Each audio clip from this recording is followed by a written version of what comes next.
Welcome back to another deep dive. Today we are cracking open a file that feels less like a standard legal thriller and more like a logic puzzle that was specifically designed to, I don't know, break your brain. Yeah, this one is a real head-scratcher from the very first page. We are looking at The Right to Remain by James Grippando. And I have to say, usually when we start these dives, we sort of ease into the water. We'll talk about the setting, maybe the main character's backstory. Not today, no? Not today. Today we have to start with the physics. Or maybe more accurately, the impossible physics of the central crime scene. Exactly, because this entire story, this whole tangled web, it all hinges on a single event that, quite frankly, shouldn't be possible, not in our reality anyway. We are dealing with a dead man who makes a phone call. After he's supposedly dead. It just doesn't make sense. So let's set the scene immediately, right from the jump. You have a man named Owen Pollard. He's a retired FBI agent, a guy who knows his way around firearms, a real law and order type. Right. He is found dead in the kitchen of his upscale home in Miami. And the cause of death, a shotgun wound to the head. And let's be graphic for a moment, because the forensics here are absolutely crucial. A close-range shotgun wound to the head it's catastrophic. There's no other word for it. It's not like in the movies. Not at all. It is instantaneous. There is no lingering. There are no final words, no dramatic last breath. It is, for all intents and purposes, lights out the moment the trigger is pulled. So the medical examiner, a Dr. Wheeler, he shows up. He takes one look at the scene. He sees the body, the angle of the wound, the weapon right there. And he rules it a suicide. Case closed. Tragic, incredibly messy, but from a forensic standpoint, simple. It's an open and shut case. Until it isn't. Until the phone records come back. Right. Because the investigators, they pull the records from Owen Pollard's phone, and they find a recording of a 911 call. Made from his phone at the time of death. And presumably by Owen Pollard himself. On this recording, you can hear him speaking to the 911 operator. And what does he say? He says, "I've been shot." I have been shot. Past tense. As in, it already happened. And that's it. That's the whole puzzle. That's the crux of the entire mystery right there in those 4 words. Because if he called 911 before the fatal headshot, implying there was some other earlier shot, well, where's the wound? The autopsy shows only one. Just the one. The fatal one. Dr. Wheeler was very clear on that. No other injuries. So he couldn't have called after he shot himself in the head because, as you said, he'd be dead. Instantly. No brain function, no ability to speak, nothing. And he couldn't have called before he shot himself in the head saying, I've been shot, because he wasn't shot yet. It's a logical impossibility. It creates this bizarre temporal paradox. It's like a locked room mystery where the timeline itself is the suspect. Did he lie on the call? Was he trying to frame someone? Or did the medical examiner, this experienced professional, somehow miss a whole other gunshot wound? Or, and this is where it gets really, really dark, was someone else in that kitchen with him? Someone holding the gun, maybe forcing him to make that call before pulling the trigger. That is the mission of this deep dive. Yeah. We're going to try and reconstruct not just the death, but also the life of Owen Pollard. We are going to untangle this web that involves, the FBI, a federal grand jury, a really shady gun destruction company, and at its core, a family that was apparently built on a foundation of secrets and lies. And the thing is, to understand the death, you can't actually start at the crime scene. It's the wrong place to begin. Right. You have to go back. You have to go all the way back 6 years. You have to look at what the book basically calls the original fin of the Pollard family. Because this impossibility in the kitchen, this whole tragic mess, it didn't start with a shotgun. It started 6 years earlier in a hospital room during a hurricane. Okay, so let's rewind the clock. Yeah. Segment 1. The origin story, a very, very stormy beginning. The backdrop here is just so crucial to the tone. We are in Miami, and a massive hurricane, Hurricane Avery, is bearing down on the city. Grippando uses this prologue to set this incredible atmospheric pressure, and I mean that literally. The whole city's on edge. The barometer is dropping, the wind is howling, people are boarding up windows. There's this sense of impending doom hanging over everything. And that's the world that the Pollards are driving into.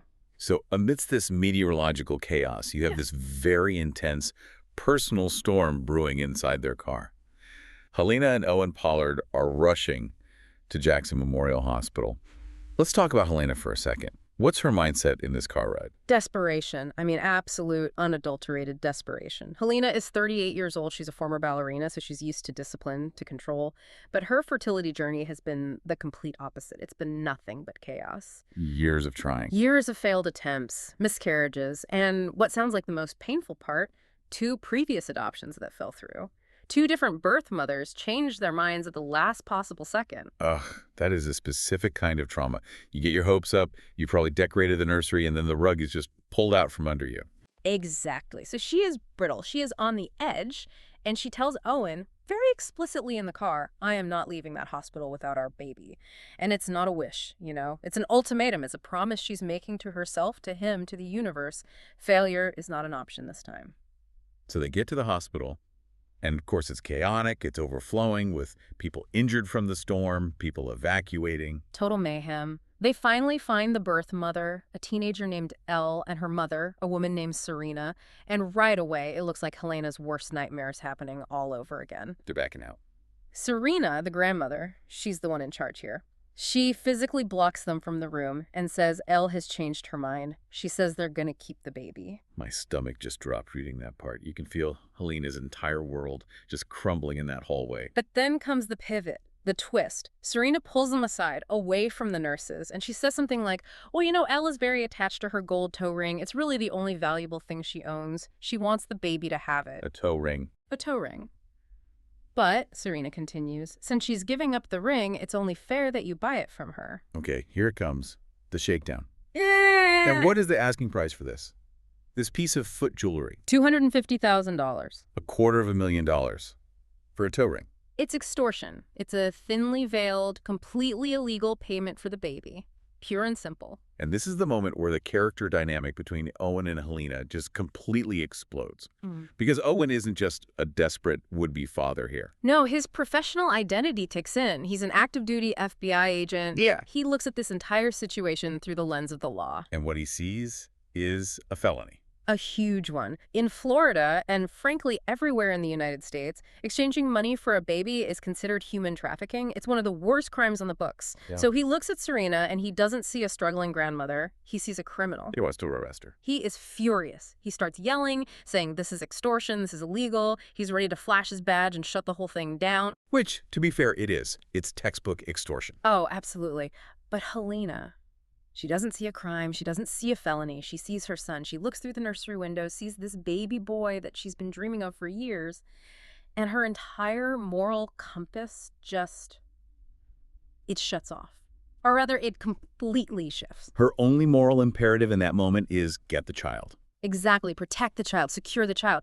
So she turns to Owen, her husband, the FBI agent, and she tells him to pay it. She forces his hand. She does. And this is the original sin of their family.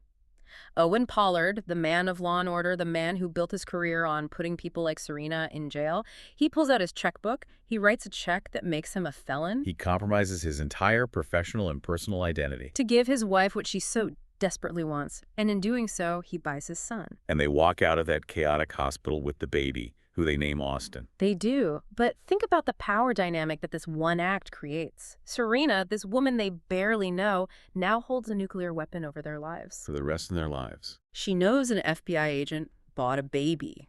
That creates a debt. It's not just the $250,000. It's a moral debt. It's a secret that can destroy him at any moment. A $250,000 secret that just hangs over their dinner table for the next 6 years. And secrets like that, they don't just sit there quietly. They fester. They rot.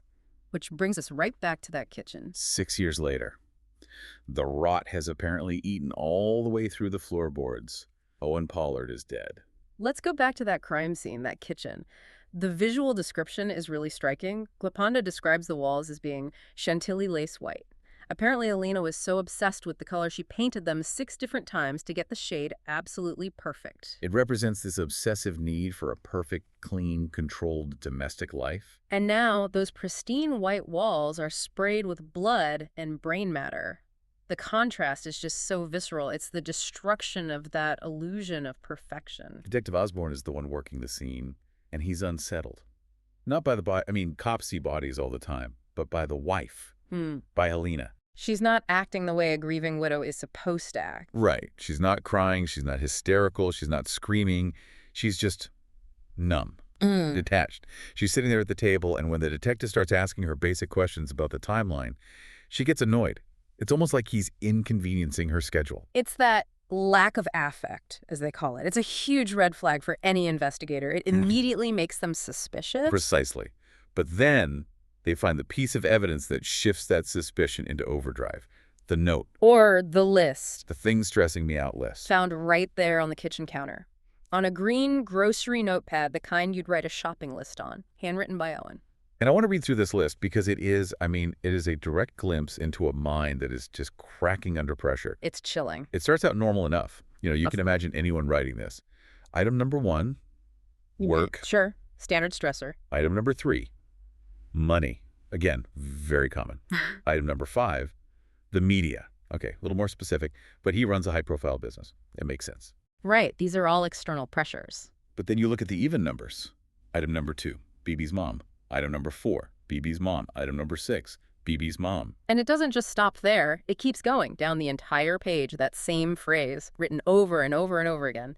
BB's mom. So the detective obviously asks, who is BB? And Helena reveals that BB stands for Big Boy. It was their private nickname for their son, Austin. So BB's mom is Helena. It's her. Just imagine that for a second. You walk into a room, your husband is dead on the floor, and he's left behind what is essentially a manifesto that says in his own handwriting, my wife is the primary reason I am losing my mind. It's devastating, and if you're Detective Osborne, you look at that list and you immediately see two very clear possibilities. One, it's a suicide note. It's Owen explaining why he did it. She drove me to this. Which points the finger at her morally, but not criminally. Right. But possibility two is that it's a motive for murder. Maybe he showed her that list. Maybe they had a huge fight, and he said, I'm leaving you because you are the source of all my stress, and she just snapped. It paints Helena as the antagonist in the final act of his life. But her reaction to the list is so interesting. She doesn't defend herself. She doesn't say, that's not true. She defends the boy. That's that mama bear instinct kicking in again, the exact same one we saw at the hospital 6 years earlier. Yeah. Her priority is the child. When the detective asks to speak to Austin, to BB, she shuts him down, cold. Her exact words are, no one is to speak to Austin about this, ever. It's a wall. She's building a wall around him, which on one level is completely understandable. He's a 6-year-old boy. You want to protect him from this horrific trauma. Of course. But from a detective's point of view, it also looks like she's hiding something. It looks like she's obstructing the investigation. It raises the terrifying question, what does the boy know? Was he in the house when it happened? Did he hear the shot? Did he see something? Helena is terrified of what the trauma might do to him, or maybe what he might say. So we have a dead husband, a highly suspicious wife, a damning handwritten note, and an impossible 911 call that defies logic. This is where we need a professional to come in and try to make sense of it all. Enter Jack Swyteck. Jack is our legal eagle, our protagonist. He's a well-known defense attorney in Miami. He's the son of a former governor, and he's currently, at the start of the book, preparing for his 100th jury trial. A major career milestone. You'd think he'd be celebrating. But he's not. He's just sweating. Because in true classic South Florida fashion, the air conditioning in his office has broken down in the middle of a heat wave. I love that line in the book. January is the new July. I mean, if you've ever had to wear a suit in Miami without AC, you know that specific level of misery. It's palpable. It adds this great tactile layer to the scene. He's already uncomfortable, he's hot, he's distracted, and then in walks a new client who is about to make his life infinitely more complicated.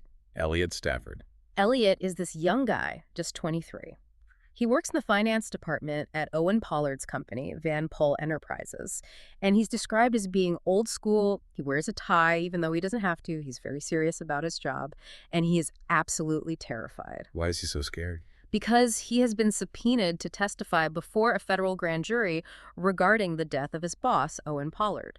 Okay, let's pause here for a second. For our listeners who maybe aren't lawyers or haven't watched a lot of legal dramas, why is this such a huge red flag? Yeah. If the medical examiner ruled it a suicide, why is there a grand jury? That's a great question. A grand jury is an investigative tool. It's used by prosecutors to compel testimony and determine if there's enough evidence to bring criminal charges against someone.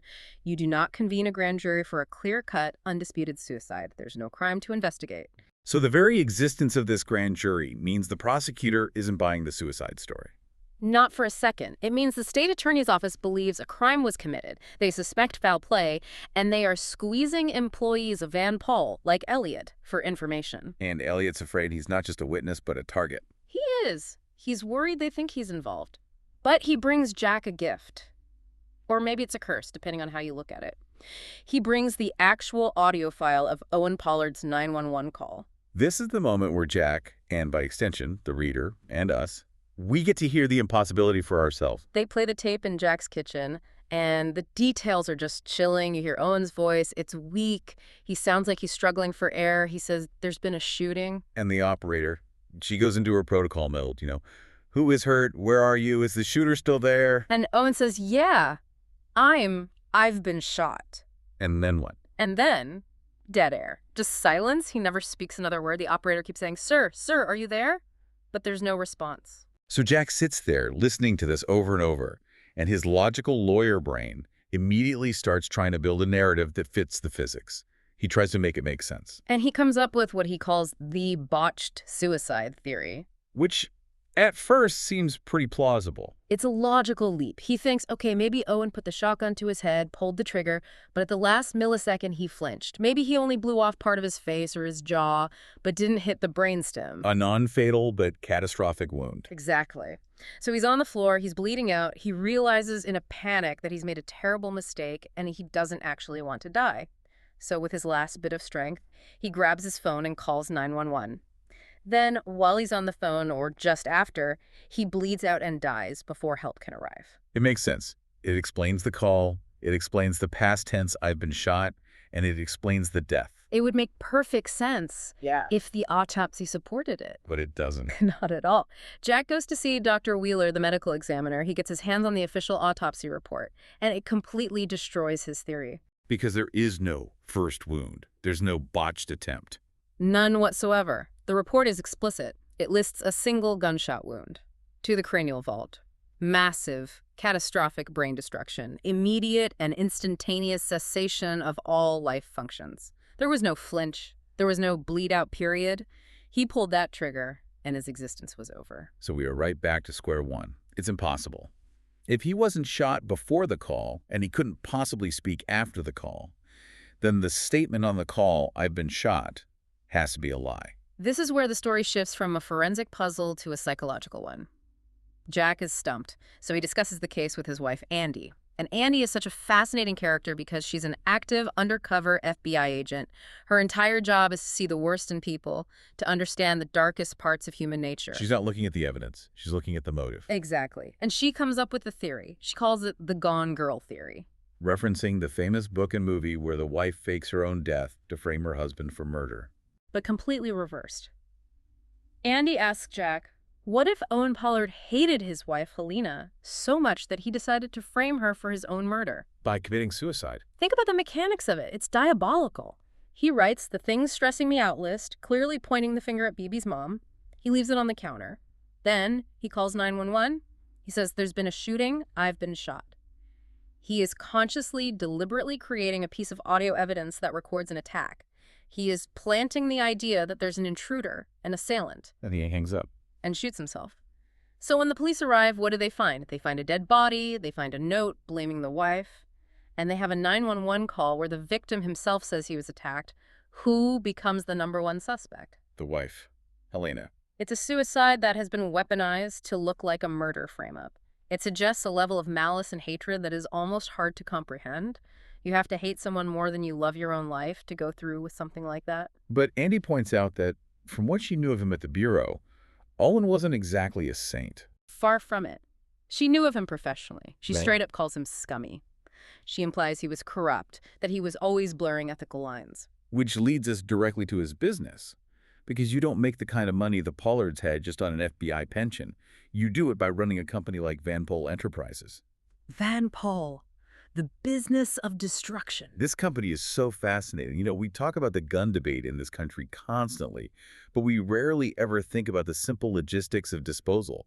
What happens to all the guns? It's a massive and very lucrative industry. Police departments confiscate thousands of firearms every single day. From crime scenes, from buyback programs, from civil seizures, Those guns have to go somewhere. They can't just be thrown in a They landfill. have to be permanently destroyed. Right. They have to be melted down in industrial forges or shredded into tiny pieces. And Van Pol Enterprises has the government contracts to do exactly that from multiple agencies. But the partnership that runs this company it's bizarre. It's an odd couple situation on steroids.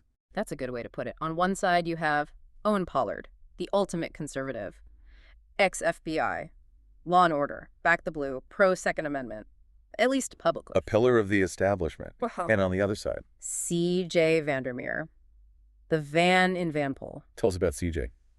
CJ is everything Owen is not. He's a trust fund baby. He inherited hundreds of millions of dollars from his family. But he doesn't act like a CEO. He acts like an anarchist revolutionary. This sounds like a character. Oh, he is. He's got a top knot, a pirate earring. He's even missing part of his earlobe from a street fight.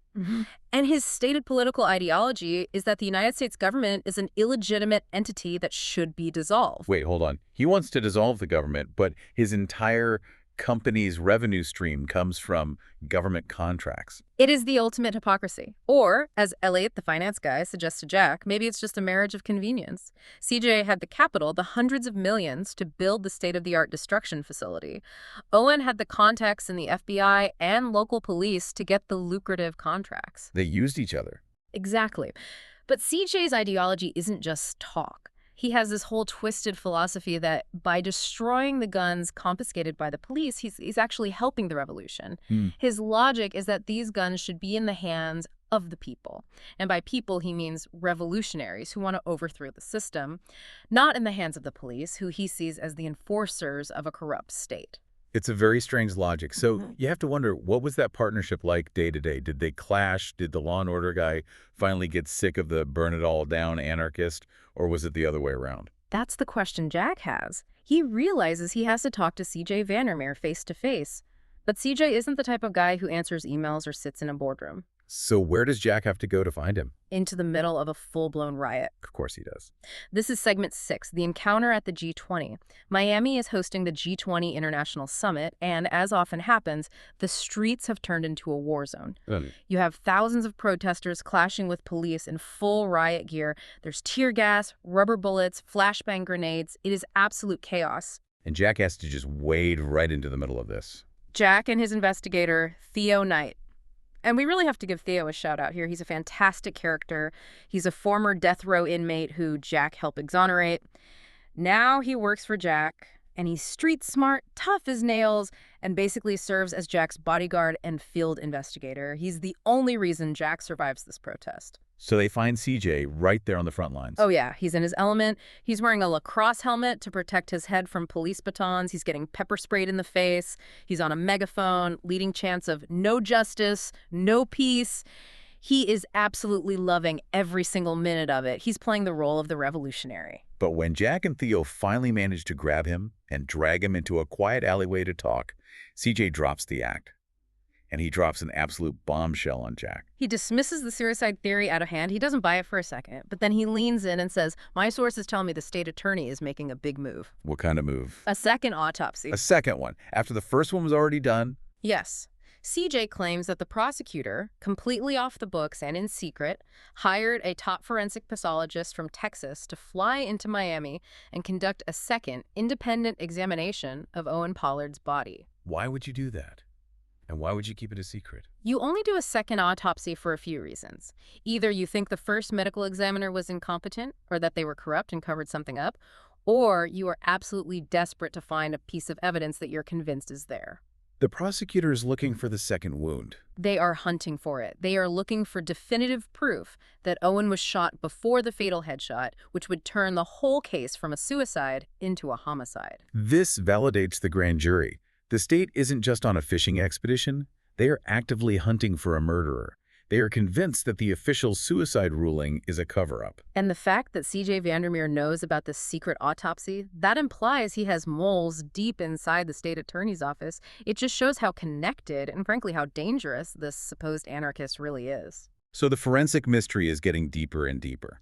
We have these business partners who may have aided each other. We have the wife with a clear motive on the stress list. But I want to circle back to the family. Because amid all this talk of autopsies and riots and corporate espionage, there's a 6-year-old boy at the absolute center of this storm. Austin. We talked about that BB's mom list. And the natural assumption is that Owen was stressed about Helena because of money, or maybe the lingering threat of the extortion from the toe ring incident. But in segment 7, the book reveals that the tension in their marriage was much more personal. It was much deeper than that. It was about who their son, Austin, is. Austin is a dancer. He's not just a dancer, he's a prodigy. He's been dancing almost since he could walk. He loves ballet. He loves Tchaikovsky. He finds joy and expresses himself through movement. And Owen Pollard, the tough-as-nails ex-FBI agent, the gun-toting Law & Order guy. He hated it. The book makes it clear he despised it. He saw it as weak, as effeminate, as a failure. There's this incredibly telling flashback that Helena has. She goes to visit Owen's old office at Van Pol for the first time since his death. And the whole office is this shrine to his own machismo. The walls are covered with framed newspaper clippings of drug busts he was part of, huge gun seizures. It's a wall of fame for his tough guy persona. And on that wall, there's a picture of his son, Austin. But he's not in a dance leotard, he's in a t-ball uniform. A sport the boy absolutely hated. A sport Owen forced him to play to try and, make a man out of him. In the flashback, Helena remembers bringing a younger Austin to that very office. The boy hears some music, maybe it's just in his head, maybe it's on a radio somewhere, and he just starts dancing. This moment of pure, innocent, unself-conscious joy, and Owen just snaps. He yells at him. He doesn't just yell. His voice is cold. It's cruel. He says, "Stop that, Austin." He looked at his son's greatest passion and saw nothing but a disappointment. He saw a boy who didn't fit the rigid, narrow mold of what he thought a Pollard man should be. This changes everything about that things stressing me out list. When he wrote BB's mom, over and over and over again, it suddenly seems like he wasn't just mad at his wife for spending money, he was mad at the mother. He was mad that she was protecting and nurturing this side of their son that he couldn't stand. Exactly. Helena was the buffer. She was the shield between Owen's disapproval and Austin's spirit. The book mentions her buying him apple pie ice cream for breakfast, these little acts of love to try and make up for the fact that his own father would barely look him in the eye. She encouraged the dancing, she protected his soul. And that, if you think about it, that is a powerful motive for murder. It is. It really is. We often look at money or infidelity as the main motives in these kinds of thrillers, but the protection of a child, that is primal. That's a force of nature. If Helena truly felt that Owen was going to crush Austin's spirit, or worse, if his disapproval was tipping into emotional or even physical abuse, she might have decided that he had to go. No one is to speak to Austin about this. Ever. That line from the crime scene takes on a whole new, chilling meaning now. She's just protecting him from the trauma of seeing his father's body. She's protecting him from the memory of the father who rejected him. It's absolutely heartbreaking when you look at it through that lens. Okay, so let's look at the whole board here. We're nearing the end of our time, and the pieces are just scattered everywhere.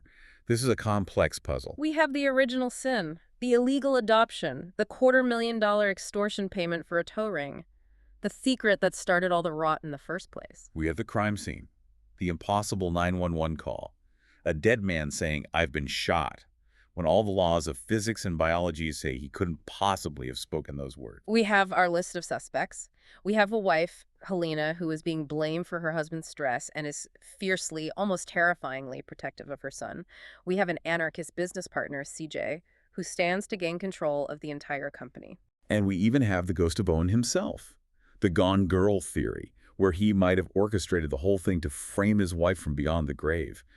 That's still on the table. It is. And finally, we have the investigation, a secret second autopsy that strongly suggests the authorities know something that we and Jack Swyteck don't. They're convinced it was murder. It all comes back to the title of the book, doesn't it? The Right to Remain. It's such a clever play on the Miranda warning, you have the right to remain silent. But the epigraph of the book quotes something different. It talks about the idea of the silence of a man when he is dead. And that is the ultimate irony of this story. Owen Pollard refused to remain silent in death. He did the exact opposite. He left a recording, he left a handwritten list, he left a legacy of secrets that are now shouting from the rooftops. But here's the final question. Is that recording the truth? Is it his last desperate cry for help? Or is it the final calculated lie of a manipulative and desperate man? That is the whole ballgame. And I think it forces us as readers to ask a broader question. In a marriage that was built on a felony, A marriage founded on a lie. Can there ever be any real truth? Or is everyone just playing a role, protecting their own secrets, until the day the gun finally goes off? That is a haunting thought. Who is the real victim here? Is it the dead man on the kitchen floor? Or is it the woman and the child who are left behind to clean up not just the blood, but all the debts, financial and moral? I think in this case, the victimization started 6 years ago in that hospital during the hurricane. The shooting in the kitchen, that just feels like the inevitable tragic conclusion to a story that was doomed from the start. I think you're right. A fascinating, complex read. Well, this has been a journey. That was The Right to Remain by James Grippando. It's packaged as a legal thriller, but man, it is also a family tragedy of almost Shakespearean proportions. Absolutely. It stays with you. So we are going to leave you to ponder the physics of that 911 call. If you can figure out a way for a man to call 911 after a catastrophic shotgun wound to the head, well, you might just solve the case. I'll be waiting for that email. Thanks for listening to this deep dive. We'll catch you on the next one.